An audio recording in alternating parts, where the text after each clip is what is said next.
Hold on a minute. Let me just. Oh, Welcome, everyone, to another one of our Employee Advocacy Series interviews. And this is with Analytica and Tribal Impact. And today, we're delighted to have Dave Perry from WSP, so the lead global social media and employee advocacy manager. So thanks very much for joining us, Dave. Well, thank you for inviting me. A pleasure to be here. yeah, Great. social Dave. I have to say, I'm warning you now because with 3 kids at home, I'm running dangerously with the door half open. So who knows what could happen on this one. So. Well, I got a dog, and there might be some delivery happening in the next hour. So if I go mute for a while, that's because there's a big dog, Big Bernese, barking in the background. So it's all good. And so if all 3 of us stay on without any interruptions, it'll be a miracle. Yeah, well, yeah. Great. So for all our listeners, Dave, I mean, Social Dave, I think, sort of sums you up because you live and breathe social media, have a very kind of social first attitude. But it'd be really great to explain to the audience a bit about how you developed your social presence and also a bit about your employee advocacy program. Yeah, so it's a bit of a long story. I actually got into social media. So Social Dave is actually my second Twitter account. I have another one that I still use today, but it's for gaming. So I basically split 2 spheres of my life: the kind of geek, gamey, nerdy, fantasy persona with Crazy Connects, which is another handle that I use, and Social Dave for anything that's marketing, professional life, career, that sort of thing. And so I got into social media through gaming. I first started doing blogs back in 2005, so a long time ago.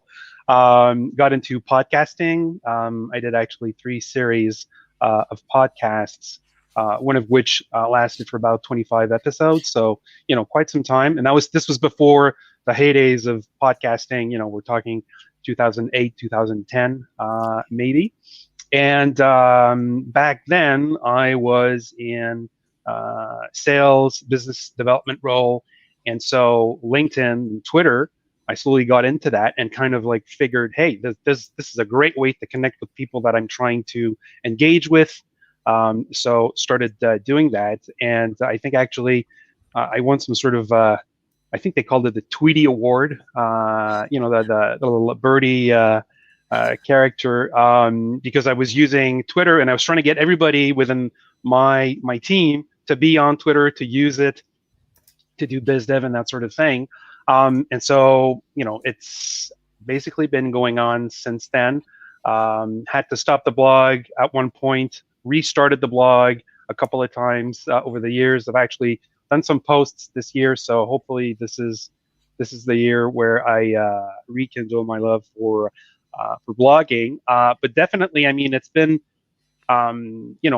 with all the negativity that we hear about social networks and all the dark side of that, we don't hear enough of the fantastic opportunity that it presents, the ability to connect with people that you share a passion with, whether it's a hobby, whether it's something as large as traveling, could be renos, could be parenting. I mean, whatever it is, and of course your professional side, your career side. So marketing and all that, connecting with peers, people who are passionate about social advocacy and employee advocacy, making those connections.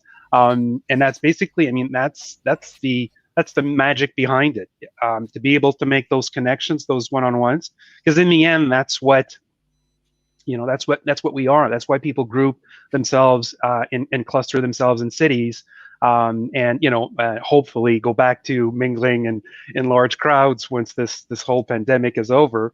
But we're by nature social creatures, and so to me, social networks is an extension of that. And I think we focus too much on, or the media focuses too much on when it goes bad, and not enough when it goes amazingly great.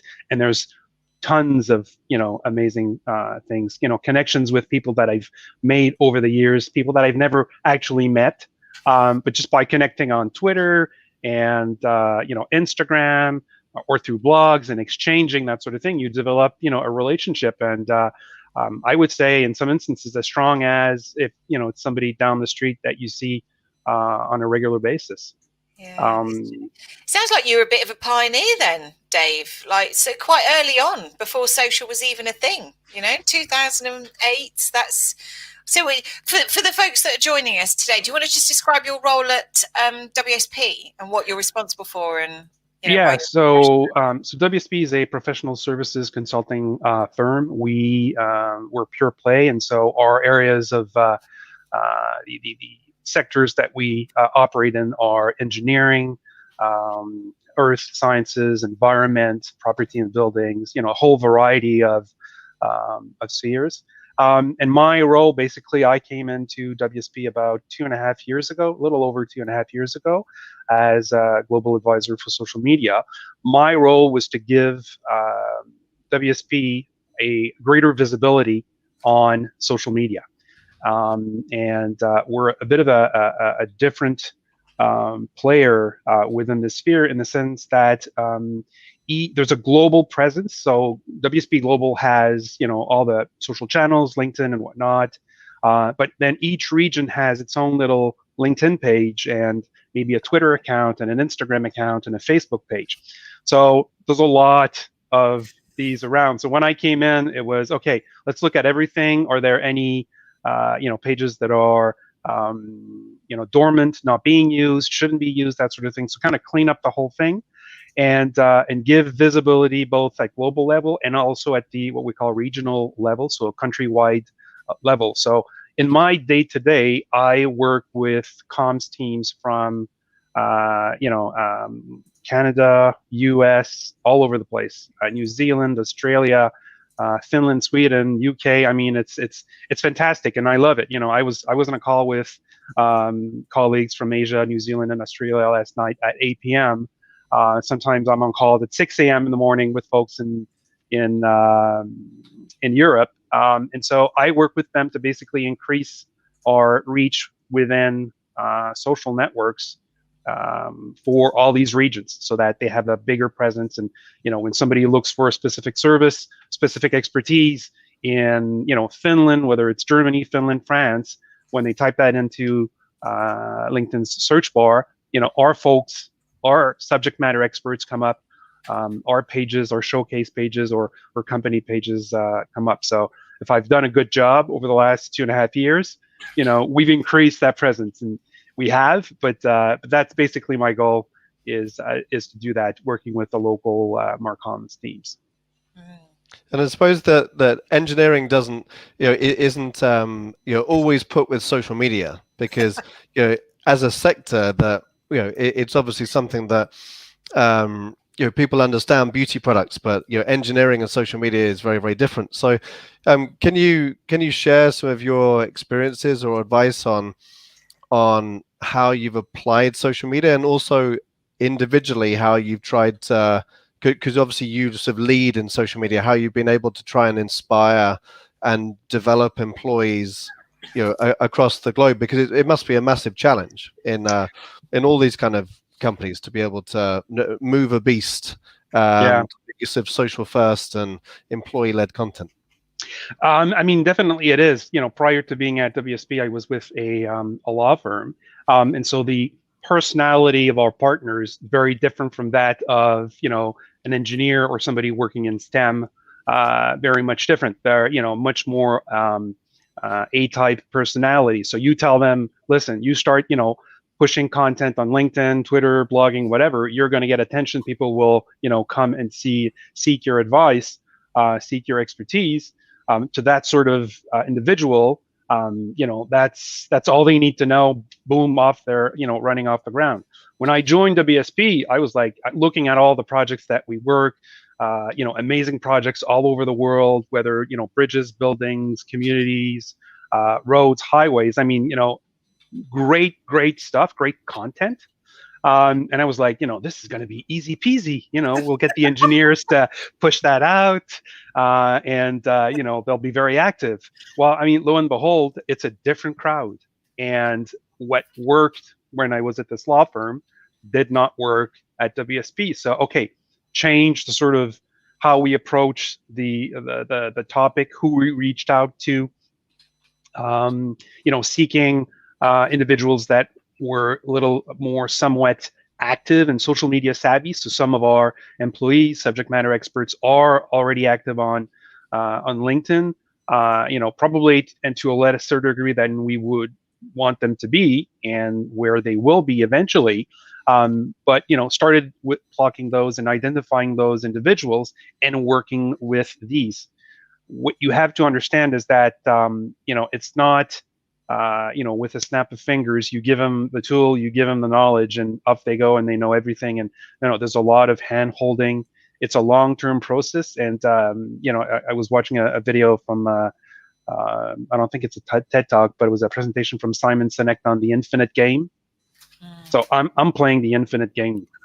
I'm there for the long term. This isn't something that I'm going to get you huge ROI within a week.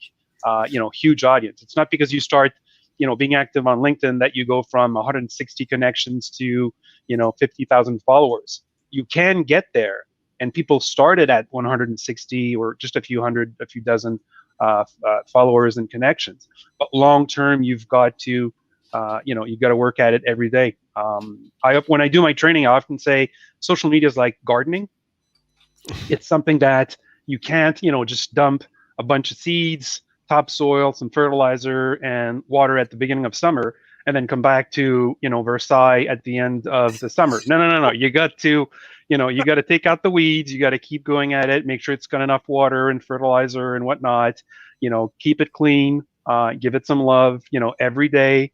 Keep it clean in terms of language. Do you mean? Too. That too. My garden looks terrible then, David. Honestly, every day's the school day, isn't it? I plant my vegetables, and I'm just thinking, well, why are they not? What's going on? Exactly. So it's something that you have to do and keep at it. So if you're diligent, if you're consistent, you'll get there. And that's what we tell our folks. Definitely you have to approach it when you position employee advocacy, when you're selling it, to the team to justify the cost and the investment. You talk about the benefits to the organization and why, having our employees, our subject matter experts out there, pushing and sharing thought leadership will increase our visibility, our share of market. When you're presenting it and selling it to the individuals who are saying, hey, my hours are billable.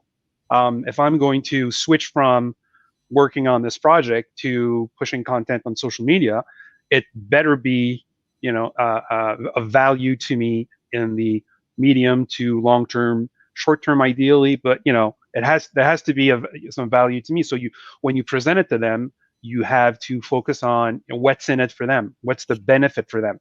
Increasing their brand, personal brand, making them more visible as thought leaders, being recognized, tagging journalists when they come up to an interesting article, so that eventually that journalist might reach out to them because they're writing on the same topic that that individual has shared. So you've got to sell it differently to within the organization, both from trying to get the budgets for it and trying to get your employees to be active.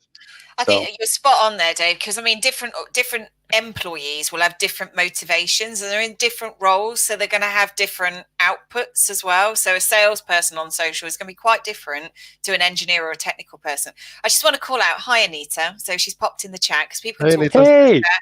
So Anita's here, if she's still here, and there's a delay. So by the time me saying this, she probably will just hear it in a minute. And Marcy said they're also very happy to have you there for the long haul, Dave. So there you go. Thanks, Marcy. Got a bit of a fan club joining. So please make a note in the comments if you're watching. Just tell us who you are and where you're from, so we can make this as interactive as possible. Sorry, Sarah, you were saying. And any questions as well for Dave. This is a great opportunity. I did have one question, actually. Well, I've got several, but we'll start with this one because you mentioned that you're talking to people all around the world. One of the questions I get a lot from customers is cultural differences when it comes to social media. So some countries, they're post, doesn't matter about the engagement. Other countries are all like, not doing any of this. This is not my job. You know, I'm not on social media. But then you've got the tools as well. So I just wanted to ask you about your experiences with cultural differences and attitudes towards social. I mean, definitely you have to take those into account, but you have to decide at a global level what your key metrics will be, and those might not be the usual vanity metrics that we often see. And depending on that sort of level of maturity within the social organization pyramid that particular team within that region is, you can't make them jump a few levels within within a call and whatnot. So you've got to work with them at the level that they're at to say, okay, we're going to bring you up to here, and then slowly have everybody move towards that sort of long-term goal. And that long-term goal always moves forward with you as you're going up. There's no I don't think there's an end game. There's always fresh new employees that come in, some that retire, some that leave. So there's always this sort of churning of the wheel. But if you've set your mind to where things need to be or where they need to move to, then you'll be able to bring every region from the level that they're at, working with them, and that is through education, through working with the team, understanding what their priorities are. If your goal was to get everybody on Twitter and super active on Twitter, well, maybe in that region of the world, Twitter isn't the thing. You have to understand that, you have to respect that, and you've got to focus or change your tactics so that you're still able to apply your strategy long term, but using different tools because of the, as you say, the cultural differences and the maturity level of the organization or your team in that part of the world. Yeah, just making a note there. And I'm also just trying to divert my attention from an argument that's happening in the kitchen right now. So my husband has just dived out the door. So I'm just like, oh geez, I knew this was going to work. I think that we're not hearing anything, so we're good. Yeah, just gloss over it. I've actually found that that it is sunny sometimes in England, and so the sun just shone brightly on my face, so I had to quickly divert my camera. So how do you, like, personally with your social media influence, Dave? Like, is this something that you like? How do you inspire your colleagues? Because you talked about like what's in it for them, but do you feel like you being present on social and how active you are is, how important do you think that is in sort of in your role and being able to kind of walk the walk as well as talk the talk? I mean, to me, it's super important. I'm drinking the Kool-Aid, I'm making it, I'm sharing it, and I'm drinking it.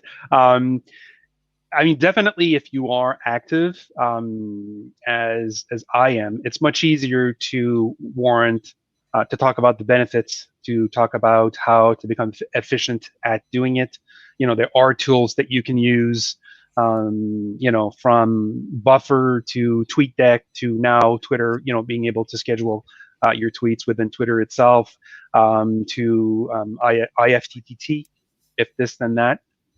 Some of you may know about that. So, I've got 2 Twitter accounts, 2 Instagram accounts.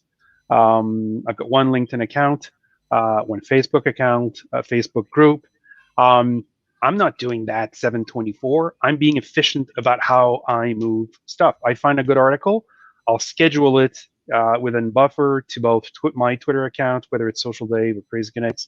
I'll do the same for LinkedIn. On LinkedIn, I don't post 20 times a day. I'm much more active on my 2 Twitter accounts.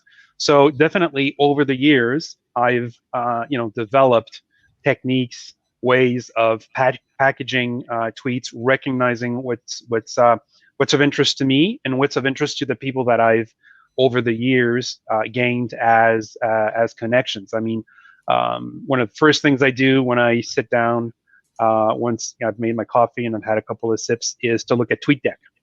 I'll look at all those, those columns that I have. Some of it is about some of what we do in all our WSP accounts. I'll look at what's being posted recently. Are there some good good content there that we can reuse?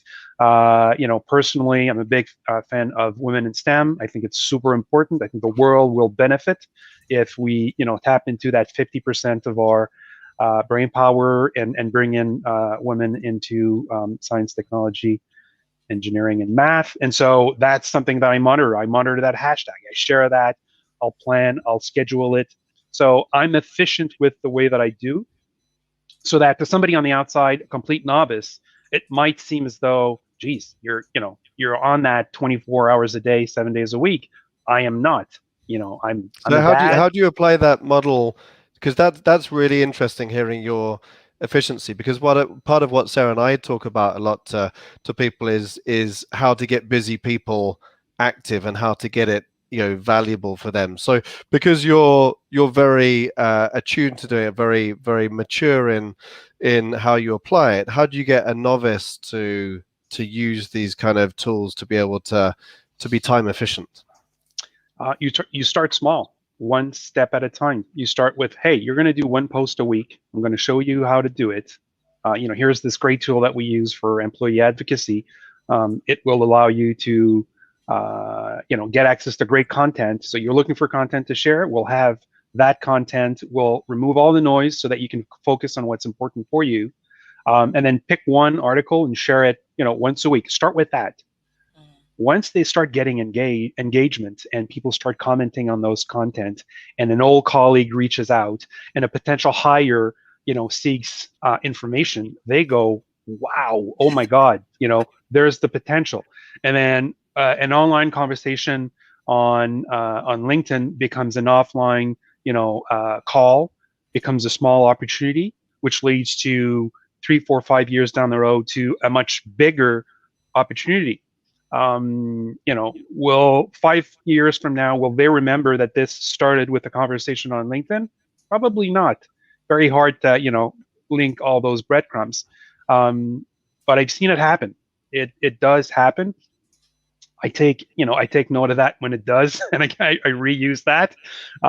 So, during our first year of employee advocacy, we actually had somebody that in the UK that was hired by engaging with content that one of our ambassadors was sharing.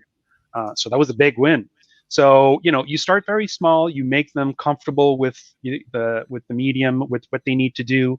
At first they might not be using hashtags or tagging people. And then once they get into the habit of posting, you bring in, tagging, and you let them understand why it's such a, fantastic way of, raising attention to the post that they've made from the author that they were quoting. And then so slowly they get into that. So in terms of your scheduling and efficiency, then that's for maybe some people that are doing it already, but then saying, look, I'm really, really busy. I don't think I can take it to the next level. So you apply that efficiency to them, but the people to start, it's more of a encouraging and like getting them to do one a week through directly with a platform or through your employee advocacy tool. Definitely, and showing them that they can schedule it, maybe schedule 2 posts for the next 2 weeks, and then they only have to come back in 2 weeks unless they see some content that they really want to share, because they get a digest, every morning or every other day through to the platform that we use. Definitely that will help, but you can't, even if I tell you exactly how to drive an F1 car, if you've only driven, on roads, and you've driven automatic, you're not going to understand, and you're not going to leverage the F1 like somebody who's gone from F1, car to karting to F500 to eventually F1. So there's no value in getting them in the cockpit of an F1 right from the get-go. You need to start small, get them comfortable, get them at ease to understand, to see the potential, and then they get it. And then they do more. Yeah, and in our experience, not everybody wants to drive an F1 car. Some are quite comfortable in their Skoda, or they're happy. And it's about getting them as far as they want to go in comfortable. We've got a question for you, Dave, from Anita. So she said here, many times we get asked by execs how to find and source external content. What's your advice on that? Because they mainly use LinkedIn. So to find good content. For execs, busy execs that don't have a lot of time. Well, they have. That's the beauty of an employee advocacy platform, is that you're dividing that sort of work that is required to identify good content by having someone from another part of the organization across the world who reads this very niche website, and the content is amazing, and he or she suggests that content to the platform, and then that executive has access to that. Do that 50, 100, 500, 5,000 times. There'll be more than plenty of great content. And then the way that you've got if you've got well, most modern employee advocacy platform have a way to sort of weed out the noise. So if I'm focused in my vertical, my sector, my industry is energy, and I don't want to see anything about bridges and buildings, I want to focus on energy. Well, a way for me to only see content with about energy, and I'll get that. So for them, being on such a platform, for those executives that have little time, makes them that much more efficient, because we've made the content, we've curated the content specifically to their wants and needs. That's it. You just raised an interesting point there, actually, about curating content from the people who use the platform. A lot of platforms have that shut down. So a lot of companies, they don't want the suggestions, or they're not encouraging employees to suggest as much as they could. And I think where I've seen advocacy programs work really well is where 30% plus of the content is coming from the members, because they're reading it, right? So if they're reading it, some other people might be interested in reading it. So I think it's really good that you're encouraging that, that kind of content submitted by members. So yep, yeah, I mean, definitely. And then you'll always have members within your program that are a lot more active than your average employee on the platform. Yeah. They'll be suggesting a lot of content, as long as the content is right and is good. And when it's not, you let them know why. That content comes in. You might have, in the beginning, when you're starting off your program, you might have to be a little more hands-on, and you yourself, I myself as the global admin for the program, I'm putting probably way more content than well, not that I should, but that I will eventually, once we've hit this sort of momentum and we've got enough ambassadors on the platform suggesting content. So at first you might have to do that a little bit, identify those sources. If you see, someone suggesting content, once, twice, a couple of more times from a specific website, well, maybe you should link that RSS feed into your platform and start identifying content. Let the content managers or the channel managers add that content to the platform. So, I mean, it's all these little things that will get you to where you want to be.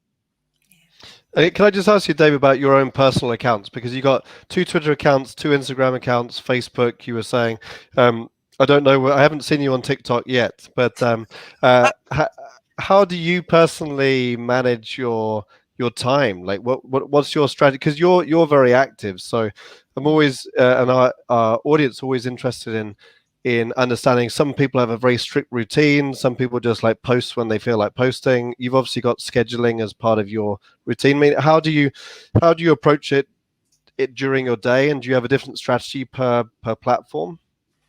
I do. And by the way, I am on TikTok. I'm not active on TikTok, but I'm on TikTok because my daughter, teenager, is on TikTok. So I want to be able to see what she does and that sort of thing.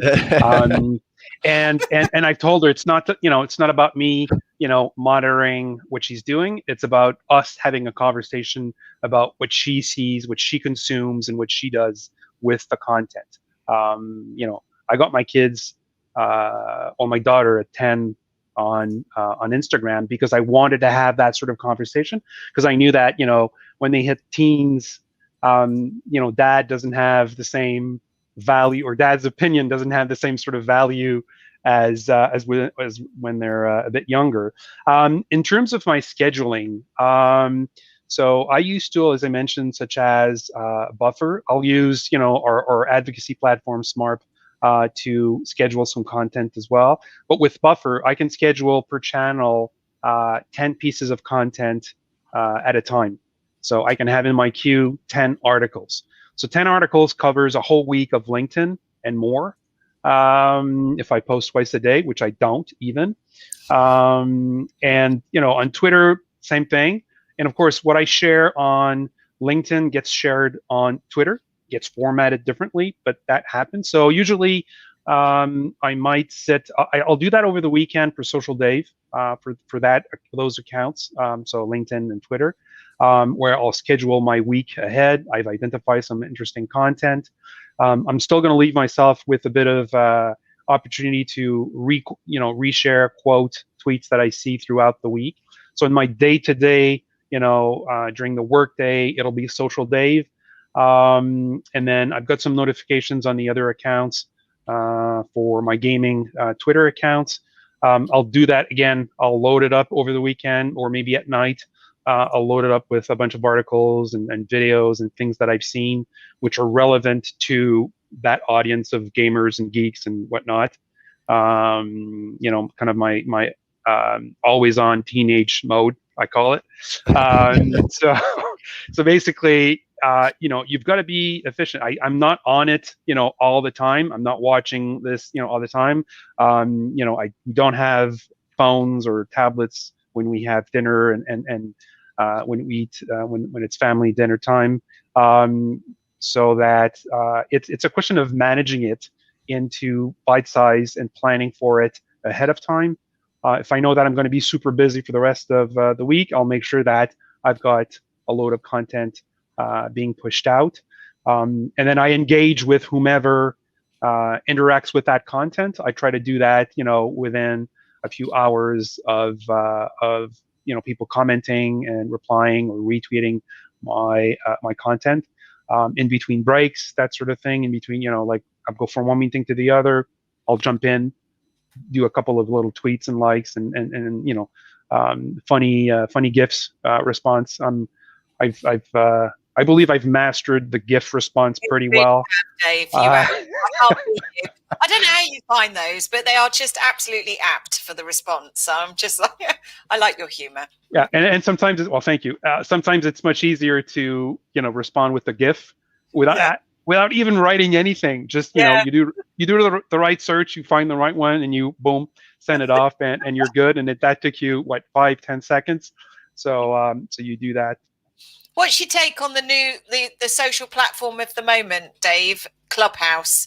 Are you in it? Have you heard of it? Is anyone? I've heard of it. I'm not on it. Right. And I won't. I refuse to run to the latest and newest shiny thing in the store. Eventually, if I'm invited or if it opens up and I can be on it, fine. I'm a big Spotify user. I'm content with Spotify. It does what it needs to do. Maybe we'll move into Clubhouse if it becomes. But I think that there are core social networks that have a proven value. And when we've got new employees joining and saying, okay, I can post through this platform that we've got here through Smart. We can post to all these social channels. Do I need to be on Twitter, or do I need to have an Instagram account? And I'm like, well, where are you active right now? LinkedIn? Okay, well, LinkedIn should be where you focus most of your attention. It's the most business focus of those channels. So focus on that and give your attention to that. If you become eventually comfortable and efficient on LinkedIn and you want to try out, then I would say probably Twitter, maybe Instagram. And then you use them differently. I use my Instagram accounts, for personal stuff. I'm able, more than professional. I mean, there hasn't been any conferences or travel because of business in the last year, so for sure it's all family stuff and vacation and that sort of thing. But I use them differently. Yeah. Yeah. Yeah, I love your snowy pictures on Instagram and your camping pictures in the summer. Although I'm never going to camp as raw as you do, social Dave. I'm not going to. You just will go into a wood and set up a tent. Goodness me. No, it's not that much. Not that bad. It's the big outdoors in Canada, isn't it? It is. With all the bears, though, Tim. It's like, why would you do that, Dave? I was like, no.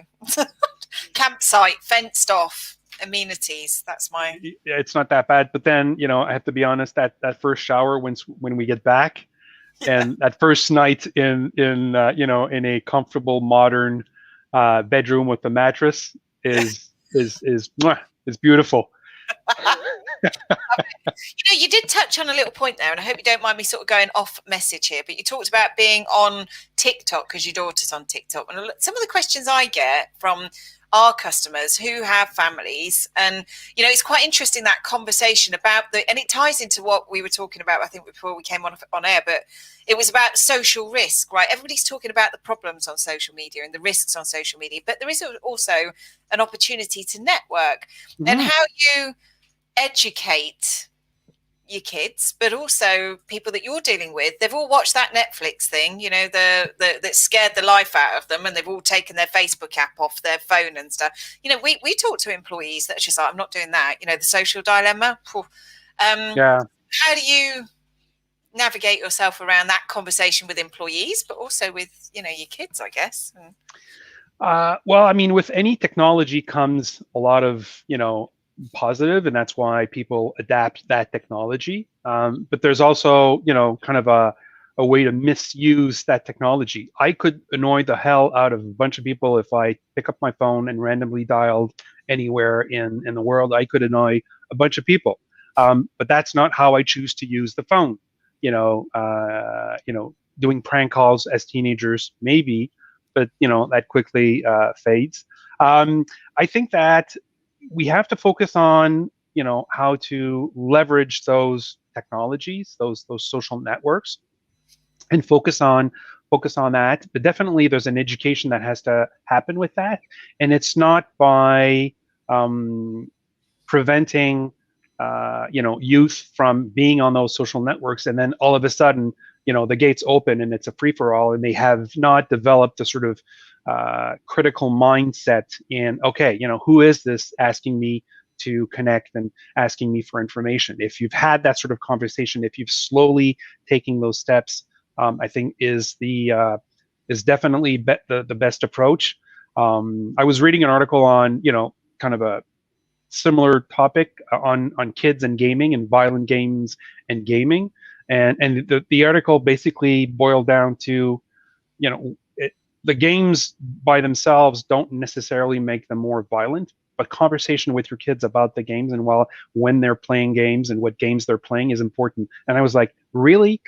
Like, of course, speaking with your kids about what interests them is the way to go. So definitely having that sort of conversation to be able to educate them, to understand how Facebook works. We're not paying for Facebook. Why is that? Because you're the product. Your eyeballs are you're the ones that the marketers are trying to get. If you understand that, if you understand the algorithms behind it, if you understand that, this article, which seems shocking, well, who wrote it? Who is, what's this news organization? Who's the journalist? What's his background? What sphere does he or she play into? Having that sort of critical mindset, I think, is important in any sphere, whether it's social networks or traditional media or any marketing vehicle. Having that ability to take a step back, look at it, and to say, okay, what's their goal here? Why am I seeing this? Why is this link bait?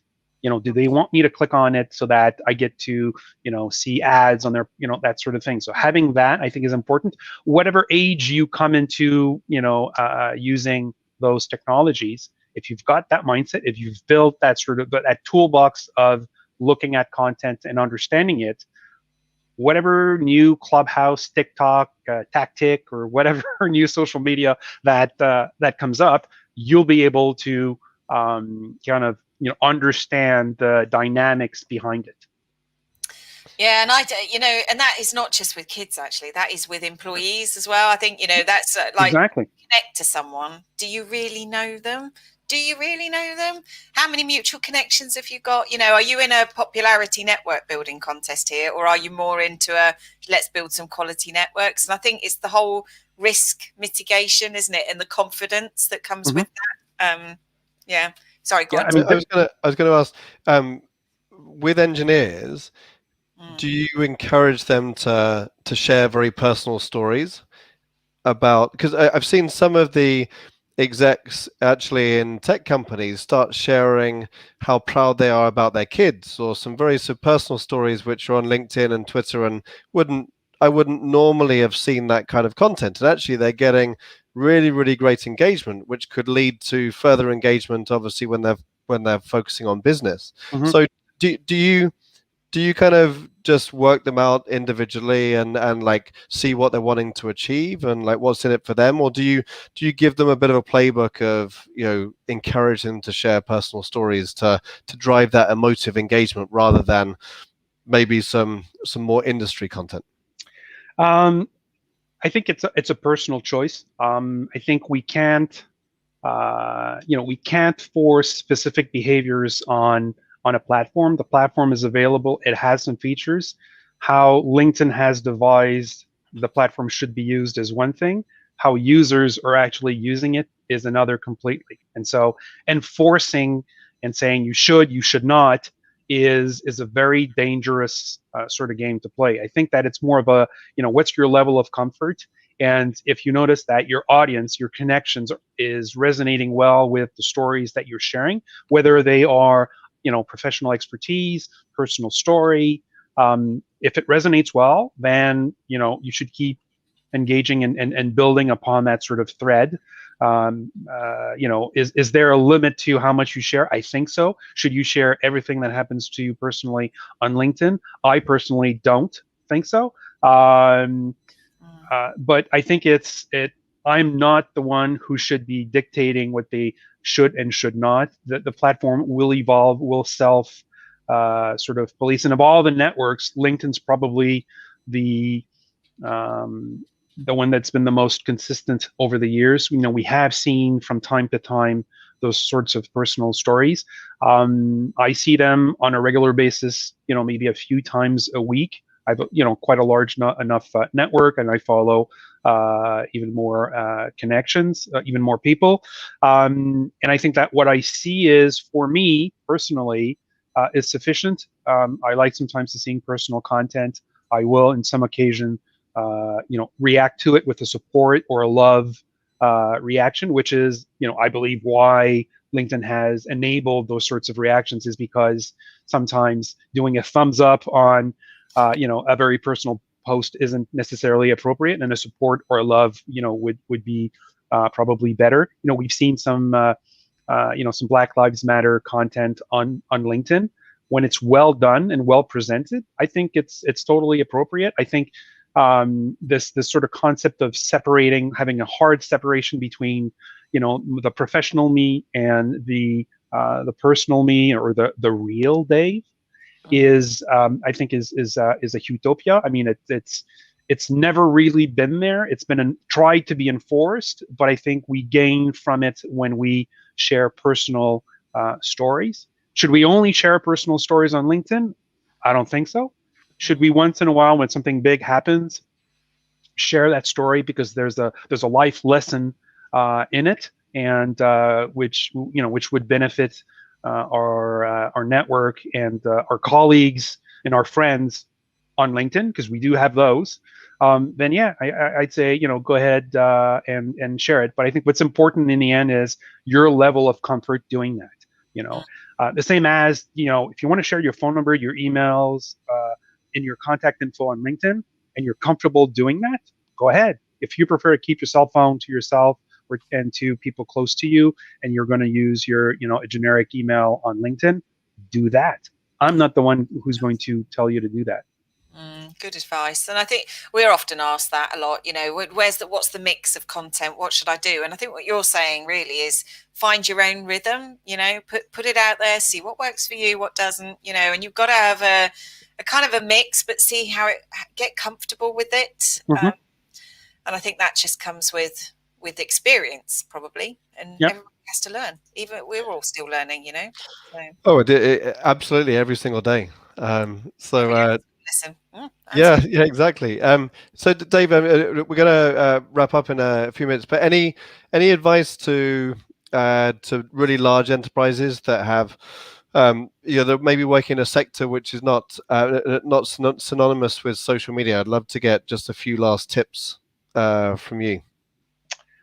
I would say trust your employees. I mean, you've hired them.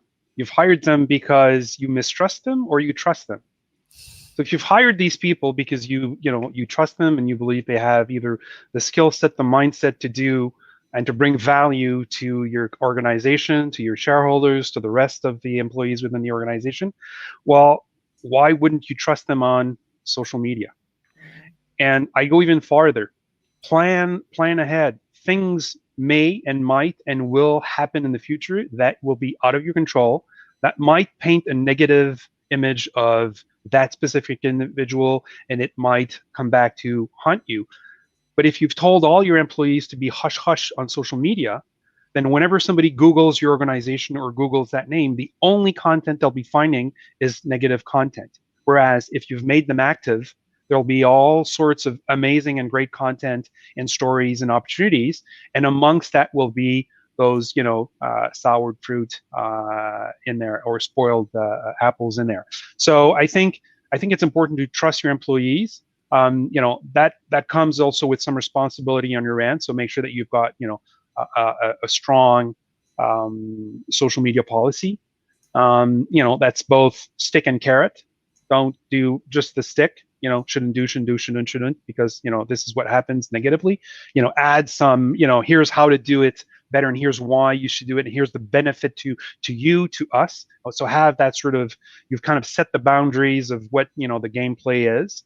And then I just say, trust them. I mean, look at the most successful organizations that have been doing, social advocacy and employee advocacy for, almost a decade now, and they've put trust in their employees, and they've let them go spread the knowledge, the insight, the value of that organization to the world. So trust your employees would be my parting words. I think that's a great last message. And what I love about what you've talked about in this chat is really that it's what's in it for the employee, and it's really sort of employee first. There's no one size fits all. But I've also been impressed with how organized you are. I have trouble running 2 accounts, and you're running like 6, 7, and having conversations with your family through the network. So I don't know how you do it. So hats off to your organization. But thank you so much. Yes, exactly. Yeah, sleeps for the afterlife. Yes. So thank you very much for coming on. We really enjoyed speaking to you. And if anyone wants to see more of these interviews, then go to Tribal Impact or Analytica's website under the resources section. And I will look forward to seeing you in a couple of weeks with our next guest. Yeah, thank you so much, Dave. It's been an absolute pleasure. Really good, really good. Thank you for having me. It's been a pleasure as well. All right, take care. Bye.